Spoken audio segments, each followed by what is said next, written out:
Welcome to Animal Behavior. This week, we are going to study the spatial distribution of animals, especially the habitats and habitat selection.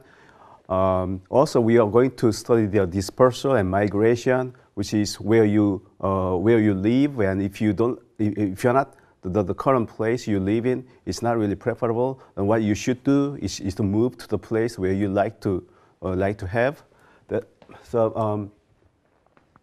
So this is the least turn on the open sandy beach.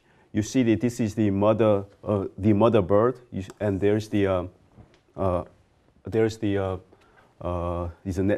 nestling sitting on the open sand beach, and you see here in open sandy beach.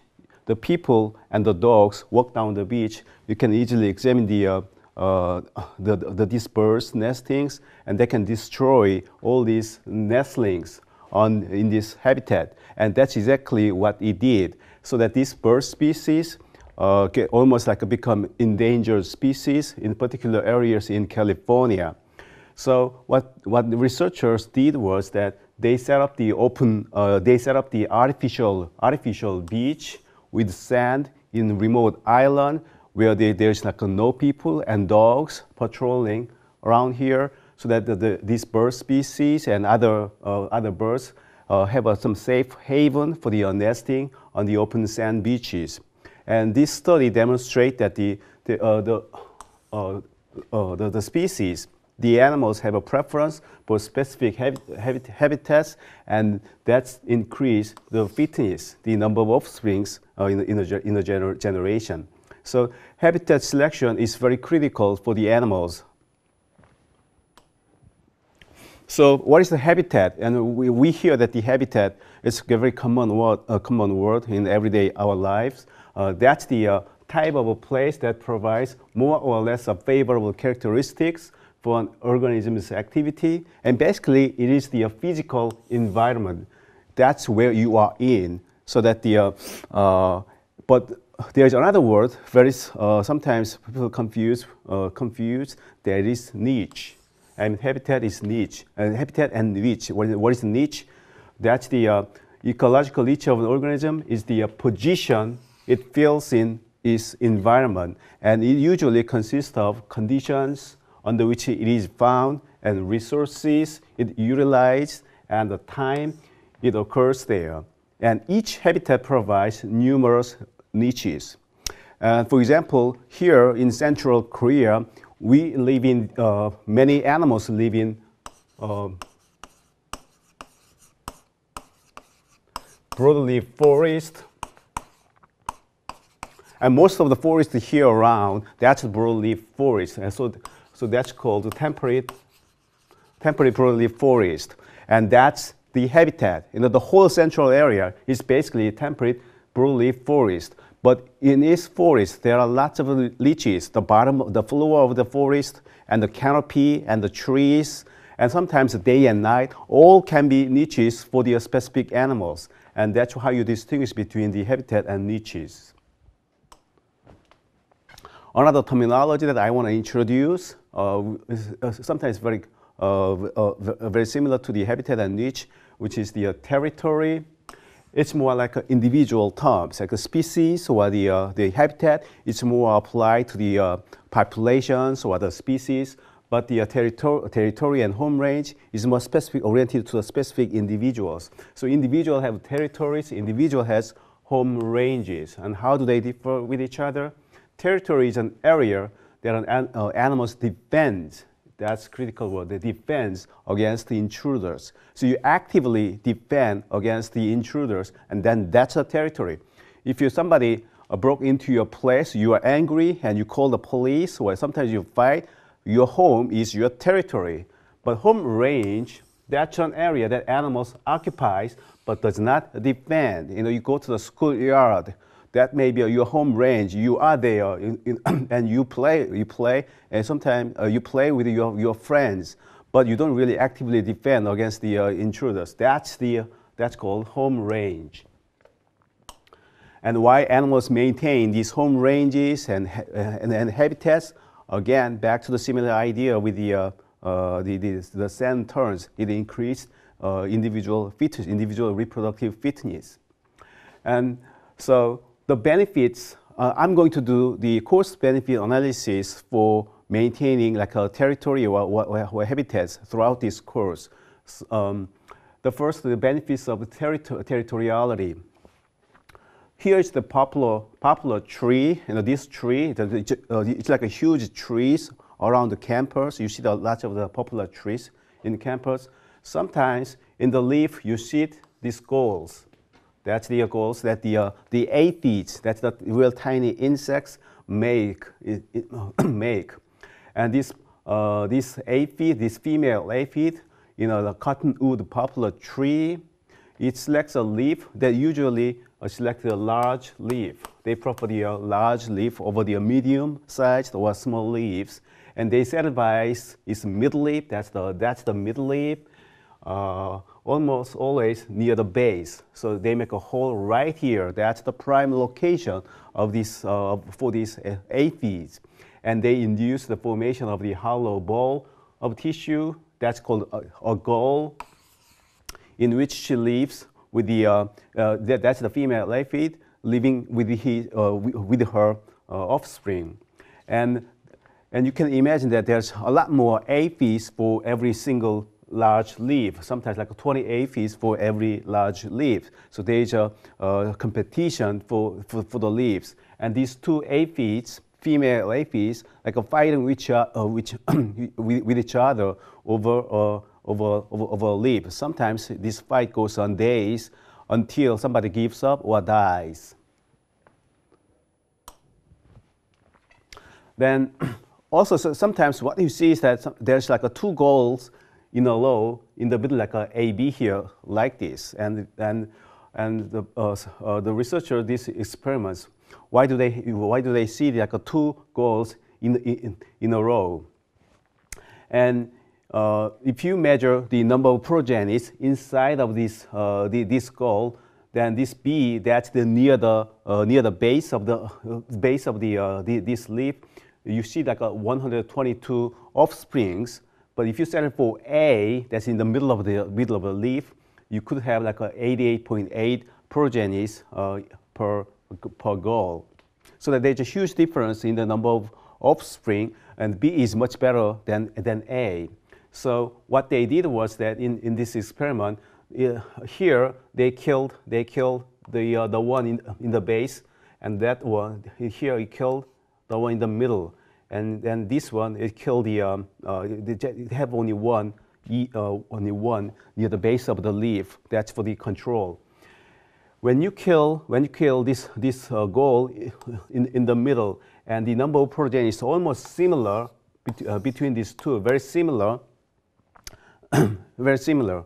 But if you settle for C, then the number of progeny drop to 131.87. And this study demonstrates the one in the middle that's the best place for raising aphids offspring.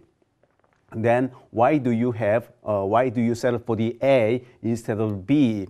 If you kick out of this prime location near the base of the leaf, then you are left with leaving the trees, looking for some place, leaving the leaf and someplace else, or settling for the lesser. It's not the best, but still it's better than nothing. So defeated individuals settle on the best of the low value habitats, which is the middle of the leaf. So the aphids, like any animals, they have a preference for specific habitats and territories, and it keeps the best fitness, higher fitness, if you settle for the preferred habitats.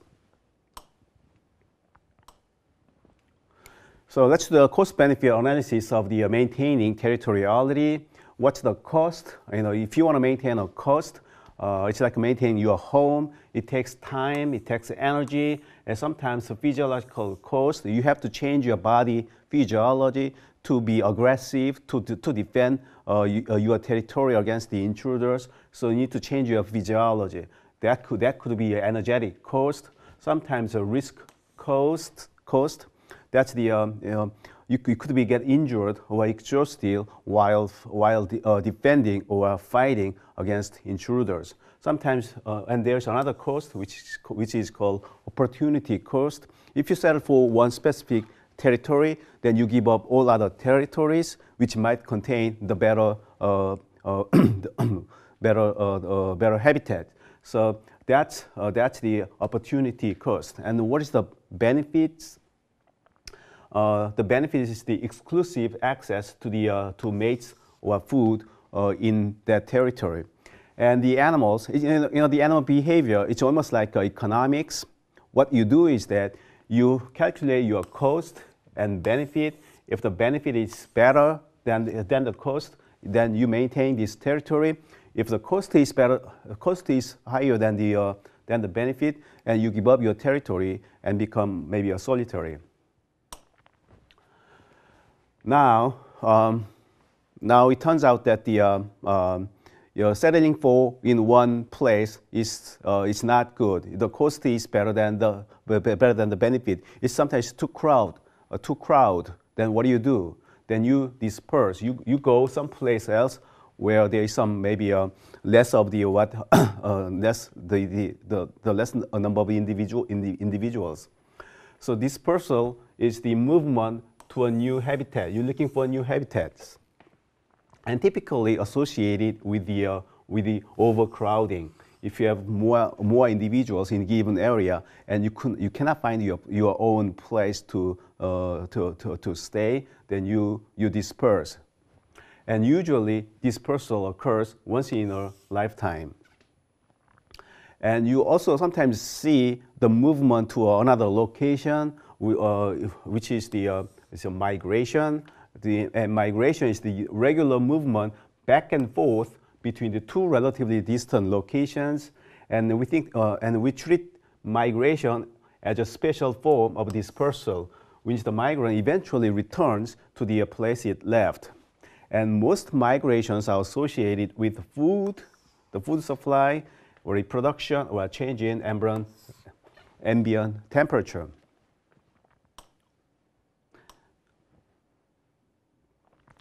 And sometimes, let's look at the one type of dispersal we commonly see, which is the sex-biased dispersal in mammals.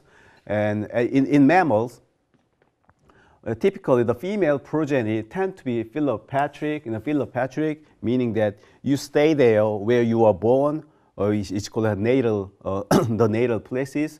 So females tend to stay in their natal places, whereas the male progeny tend to disperse. So if you, that's the, do you remember the lions in the previous week? In lions, they form the female matriarch, the female groups, where everybody in that group is related with each other, like a mother and sisters and aunts. So that's because the females, they remain in their native pride, or sometimes it's maybe too crowded, they form a new pride nearby, whereas males tend to go to become nomads. They leave their natal places, natal pride, and become nomads until they find their own pride, or simply they just left the area or disappeared. Then you see here, there's a big difference. The male is that's the sex that disperse, and female tend to stay in their natal places. And why do we see this sex-biased dispersal here? One hypothesis is that inbreeding avoidance hypothesis. If both males and females stay in their natal places, there's a chance that brothers and sisters mate with each other, and could be a problem, inbreeding depression. So to avoid this inbreeding depression, one sex leaves, whereas the other sex stays. But if this hypothesis is true, it's equally likely that the males leave or the females leave, but only what we see is that the male sex is leave where the female tend to stay in their natal places. So that another hypothesis for this sex bias, the dispersal, is the mate competition hypothesis, where the one sex they compete with each other for the access to the other sex, so that as a form of this competition, they try to dispel all other competitors. That's usually the male. They dispel all other potential competitors. And that's why the male sex disperse. However, this hypothesis, these two hypotheses, has not been proven yet. So there is room for your future research. And another aspect of this sex bias dispersal is that the female mammals are philopatric. Again, this word, this terminology means that they tend to stay in their natal places, while the female sex tend to be philopatric. We think that the benefits of remaining on a familiar grains are far greater for the females than for the males. For example, like for the lions, if you stay in your natal pride, you know the hunting ground. You know this hunting ground very well, and there's a safe breeding dance where everybody is related with each other, give the protection.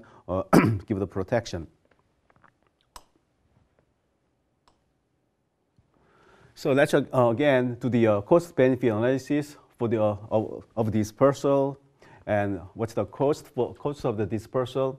It takes energy to move to a new place. So sometimes you have to develop some locomotive muscles, like sometimes like wings in crickets. You have to develop. You change your bodies to become the migrant form, or that could be the cost, and also the travel expenditure. It takes time and energy, and all these amount to the energetic cost. Another cost is a risk cost. While you are in movement, you could be exposed to the predators. And what's the benefit of the dispersal?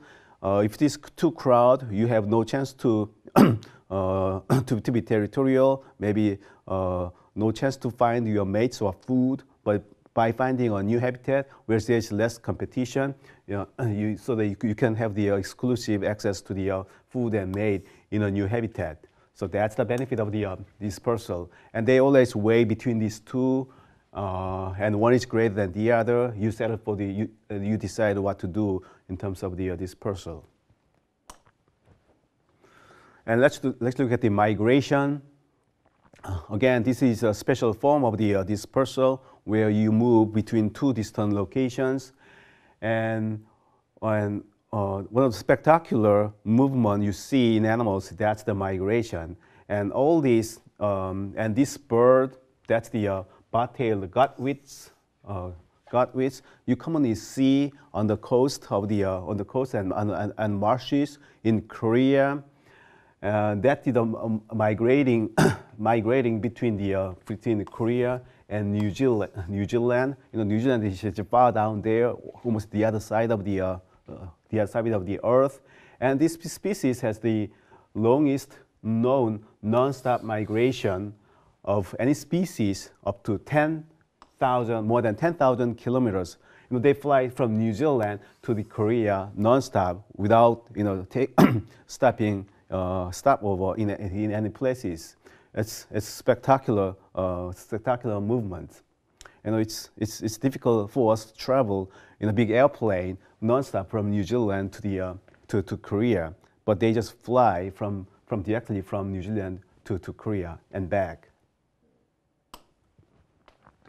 So that it's easy to imagine the cost of the migration. You have to travel over long distance, and travel over the long distance, you have to expend the time and energy for the extended in flight. So what the animals do before the long migration, they gain weight. And the extra weight that the migrant has to gain, otherwise they cannot fly for such a long distance.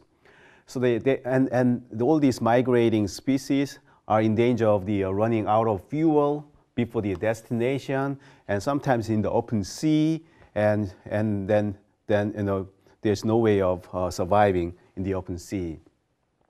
So what the animals do for the migrating species, they try to save, they try to save, minimize the cost as they can. So the one familiar thing you sometimes observe for the migrating species is like a V formation in this picture. And then people always wondered, why do they do that? And it might be related to minimizing the cost of the flight. And that's what people examined here. That's the pelican. This is the pelican, migrating pelicans, and they measured like a wing beats per second, and also the heartbeats per minute, and that's for the gliding. That's the gliding about 12 wing beats per second.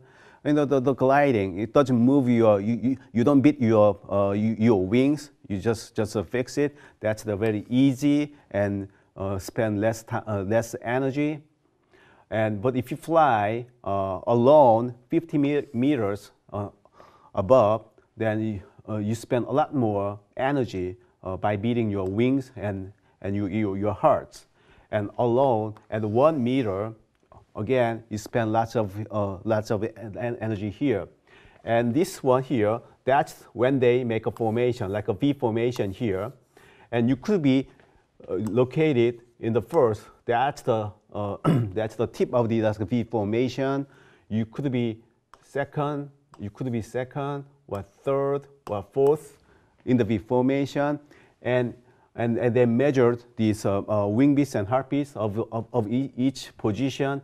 And it turns out that if you are in the peak of the V formation, that you spend a lot more energy. But if you become the second and third and fourth, you spend less energy while flying.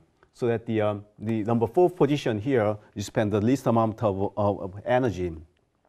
So what you see while migrating, forming like a V formation, they take turns. They turns in the positions of this in the V formation, so that they try to save the energy while flying in V formation.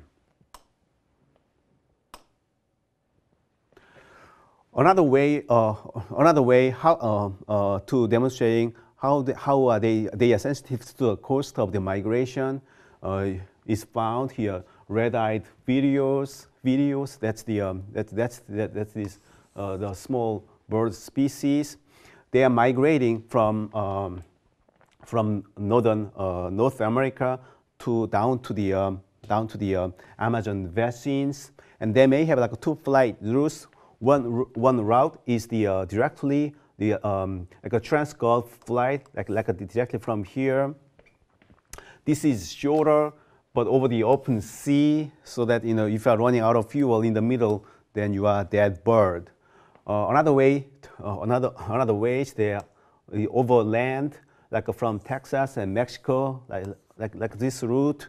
That's the overland flight. That's the longer, but no risk of drowning at sea. And which route you take, it turns out that it depending on your fat reserve.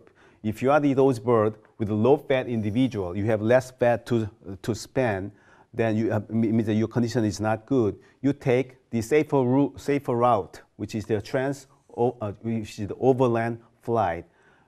So you are heading west. You're heading west at this location here.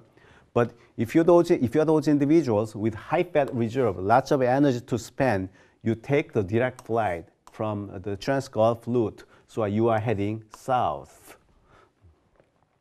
So you select the flight route depending on your fat reserve. So this story also demonstrates that you are very sensitive to the migrating species, are very sensitive to the cost of the migration.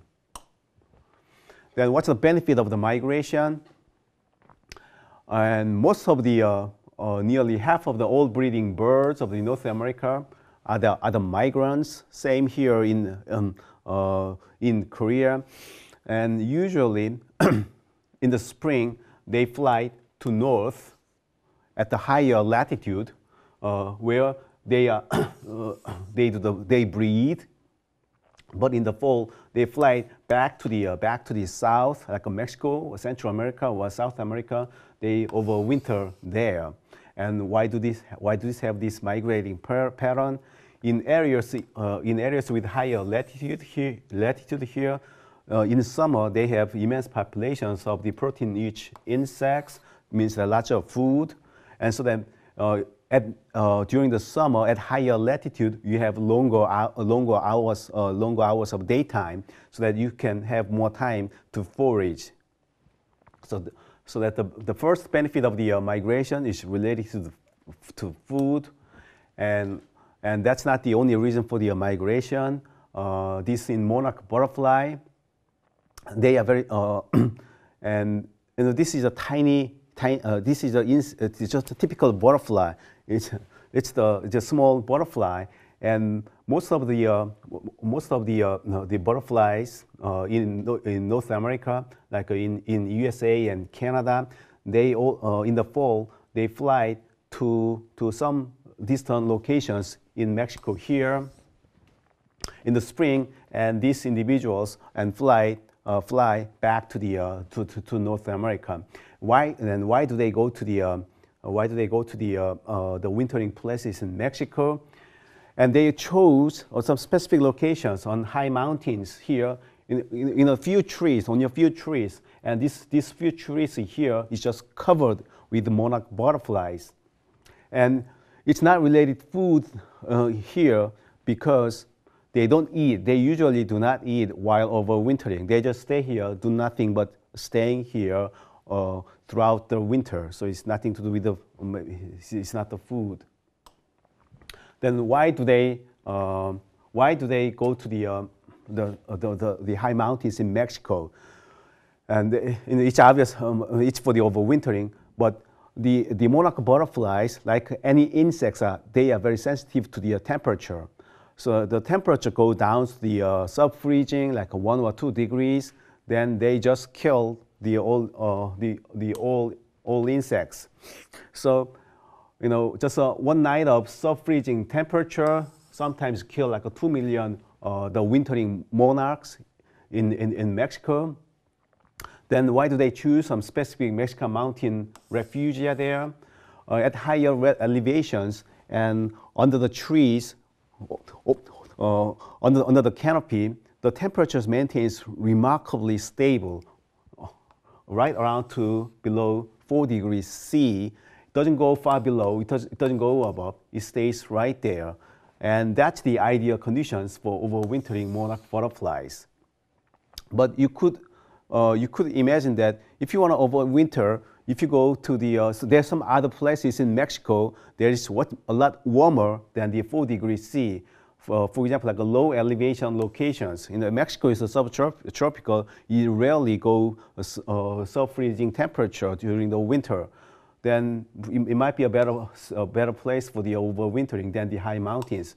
But if you go to the like a low elevation locations, like warmer areas, then the insects, their body temperatures is directly related to the ambient temperature. If the temperature warmer and drier, they quickly use up their water and energy reserve. Their metabolism is a lot faster. They use up all this energy and water, so that they die before the next spring. So that at this low temperature, they minimize all this metabolism, so that they can save the fat reserve in their body, so that they can stay over winter and fly back to the North America next year. And this hypothesis has been demonstrated in unfortunate manner. Some people they logged, they cut the trees down where the monarch butterflies is overwinter. They don't really cut the trees that the monarch butterflies there. Some down there, some distance below, and then to cut down some trees. But by cutting the trees, they opened up the forest canopy. Canopy is the basically this is just like a roof on this forest. It covered the harsh temperature and the harsh temperature protecting the monarch butterfly the inside. But if you opened up this canopy by cutting the trees, it increased the chances that the butterflies become wet and exposed to the cold temperature outside.